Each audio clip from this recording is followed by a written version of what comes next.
এক ফোঁটা রক্ত যদি শরীরে থাকে, আমরা জীবিত থাকবো, বাংলাদেশে আপনারা সমকামিতা প্রতিষ্ঠা করবেন, এটা কখনো সম্ভব হবে না ইনশাআল্লাহ। মূলত মানবাধিকারের আড়ালে ওই পশ্চিমাদের যে সমকামিতা এজেন্ডা রয়েছে এবং এলজিবিটি যেটা রয়েছে সেটা তারা আমাদের দেশে প্রতিষ্ঠা করতে চাচ্ছে। আমাদেরকে মানবাধিকার শিখতে জাতিসংঘের কাছেও যাওয়া লাগবে না, আমাদেরকে মানবাধিকার শিখতে আমেরিকার কাছেও যাওয়া লাগবে না, আমাদেরকে মানবাধিকার শিখতে পৃথিবীর কারো কাছেই যাওয়া লাগবে না।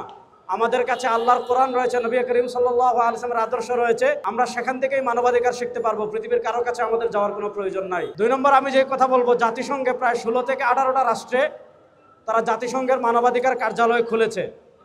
প্রশ্ন হলো, জাতিসংঘ আসলে মানবাধিকার বলতে কি বোঝায়?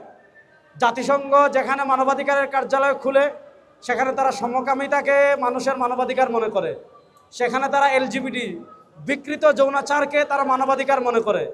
নবী করিম সাল্লাল্লাহু আলাইহি ওয়াসাল্লামকে নিয়ে কটূক্তি করা, আল্লাহকে নিয়ে কটূক্তি করা, কোরআনকে নিয়ে কটূক্তি করা, ইসলামকে নিয়ে কটূক্তি করা, এগুলোকে তারা মানবাধিকার মনে করে। খ্রিস্টান রাজ্য প্রতিষ্ঠা করা, এগুলোকে তারা কি করে? মানবাধিকার মনে করে। এজন্য আমরা মনে করি এখানে মানবাধিকারের আড়ালে পশ্চিমাদের যে এজেন্ডা রয়েছে এলজিবিটি কিউ, সমকামিতা, পশ্চিমাদের যে এজেন্ডা রয়েছে ইসলাম বিদ্বেষ, পশ্চিমার যে এজেন্ডা রয়েছে বাংলাদেশ থেকে ইসলাম এবং মুসলমানদের নাম মুছে দিয়ে পৃথক আলাদা খ্রিস্ট রাজ্য জুমল্যান্ড প্রতিষ্ঠা করা, এগুলোর একটা প্রেক্ষাপট তৈরি হয় জাতিসংঘের মানবাধিকারের অফিস দিয়ে। নচেত আপনি খুব সহজ করে দেখেন, বাংলাদেশের মানবাধিকার নিয়ে যদি জাতিসংঘের এত চিন্তা থাকতো, তাহলে গত 16 বছর যখন ফ্যাসিস্ট আওয়ামী লীগ বাংলাদেশের রাষ্ট্র ক্ষমতায় ছিল, যখন স্বৈরাচার বাংলাদেশের রাষ্ট্র ক্ষমতায় ছিল, যখন পদে পদে পদে পদে মানুষের মানবাধিকার লঙ্ঘিত হয়েছিল, তখন মানবাধিকারের কোনো কথা তাদেরকে বলতে দেখলাম না, তখন তাদেরকে মানবাধিকারের পক্ষে কোনো আওয়াজ তুলতে দেখলাম না, তখন তাদেরকে মানবাধিকারের কোনো অফিস খুলতে দেখলাম না। 2 নম্বর হলো, এখন পৃথিবীতে সবচেয়ে বেশি মানবাধিকার লঙ্ঘন হচ্ছে যে জায়গায়, সে জায়গার নাম হলো গাজা, সে জায়গার নাম হলো রাফা, সে জায়গার নাম হলো ফিলিস্তিন। প্রশ্ন হলো, তাদের বাংলাদেশের মানবাধিকার নিয়ে এত চিন্তা, ফিলিস্তিন নিয়ে তাদের কোনো চিন্তা নাই, গাজা নিয়ে তাদের কোনো চিন্তা নাই, রাফা নিয়ে তাদের কোনো চিন্তা নাই, ইয়ামান নিয়ে তাদের কোনো চিন্তা নাই, ইরান নিয়ে তাদের কোনো চিন্তা নাই। পৃথিবীর যে ভূখণ্ডে মুসলমানরা নির্যাতিত হয় সেখানে তাদের মানবাধিকার নিয়ে কোনো চিন্তা নাই। বাংলাদেশে তো আমরা ভালো আছি আলহামদুলিল্লাহ, বাংলাদেশের যুবকরা ফেসিবাদকে তাড়িয়েছে। এখন তারা মানবাধিকারের অফিস কেন করতে চাচ্ছে? মূলত মানবাধিকারের আড়ালে ওই পশ্চিমাদের যে সমকামিতা এজেন্ডা রয়েছে এবং এলজিবিটি যেটা রয়েছে সেটা তারা আমাদের দেশে প্রতিষ্ঠা করতে চাচ্ছে। হিসাব অত্যন্ত সহজ, বাংলাদেশের মুসলমানদের এক ফোঁটা রক্ত যদি শরীরে থাকে, আমরা জীবিত থাকবো, বাংলাদেশে আপনারা সমকামিতা প্রতিষ্ঠা করবেন, এটা কখনো সম্ভব হবে না ইনশাআল্লাহ। আমরা তো ভালো আছি, এটার জন্য যদি যুদ্ধ করতে প্রয়োজন হয় আমরা যুদ্ধ করার জন্য প্রস্তুত আছি ইনশাআল্লাহ।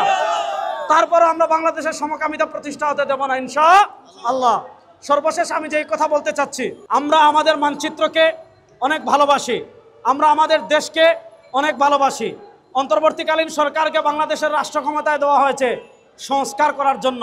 আমরা দেখেছি তারা রাষ্ট্র ক্ষমতা গ্রহণ করার 1 বছরের মতো হয়ে যাচ্ছে, এখনো তারা ফ্যাসিবাদের বিচার করতে পারেন নাই, ফ্যাসিবাদের দূষরদের বিচার করতে পারেন নাই, এখনো জুলাই সনদ দিতে পারেন নাই, এখনো দলগতভাবে আওয়ামী লীগকে নিষিদ্ধ করতে পারেন নাই, এখনো ফ্যাসিবাদের দালাল যারা আছে তাদেরকে গ্রেফতার করতে পারেন নাই।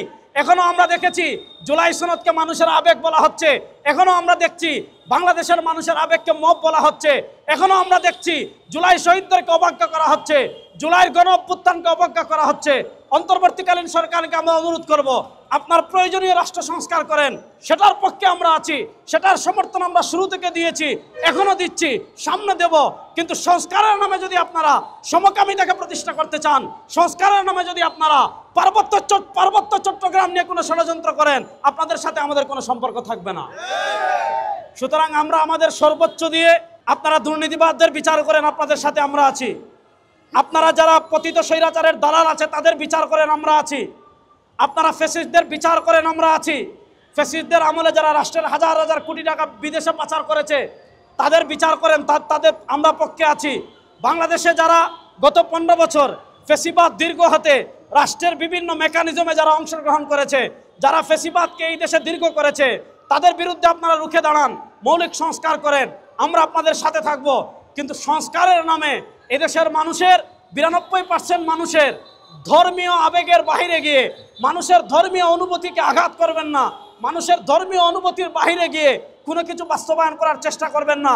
কোনো কিছু বাস্তবায়ন করার চেষ্টা যদি করেন, ফ্যাসিস্ট আওয়ামী লীগের যে পতন হয়েছে, তারা ইসলামের বিরুদ্ধে ষড়যন্ত্র করেছে, এদেশের সংখ্যাগরিষ্ঠ মানুষের ধর্মীয় অনুভূতির বিরুদ্ধে ষড়যন্ত্র করেছে, তারাও পারে নাই, এখনো যারা ষড়যন্ত্র করবে তারাও পারবে না, সামনে যারা ষড়যন্ত্র করবে তারাও পারবে না ইনশাআল্লাহ।